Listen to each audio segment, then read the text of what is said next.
பீகார் கணக்கு இதானா? அப்ப புரியல, இப்ப புரியுது, இப்ப புரியுது.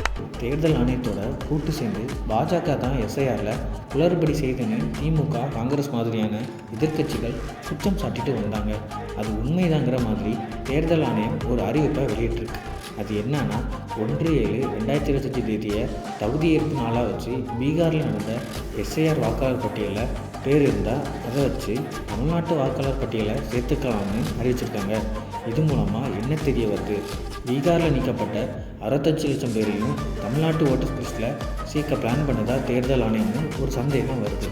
குறிப்பாக கோவை, திருப்பூர், ஈரோடுன்னு கொங்கு பகுதியில் தான் லட்சக்கணக்கான வடமாநில தொழிலாளர்கள் குடும்பத்தோடு இருக்காங்க. அவங்களையெல்லாம் தமிழ்நாட்டு ஓட்டர்ஸ் லிஸ்ட்டில் சேர்க்கத்தான் இந்த திட்டமான ஒரு கேள்வி வருதில்ல. அதனால தான் இந்த எஸ்ஐஆரை திமுகவும் முதல்வர் ஸ்டாலினுக்கு பாதுகாப்பு கோசமாக நிற்கிற செந்தில் பாலாஜியும் கடுமையாக எதிர்க்கிறாங்க. ஓட்டுரிமை நம் அடிப்படை உரிமை, விழிப்போடு இருந்த மக்களை.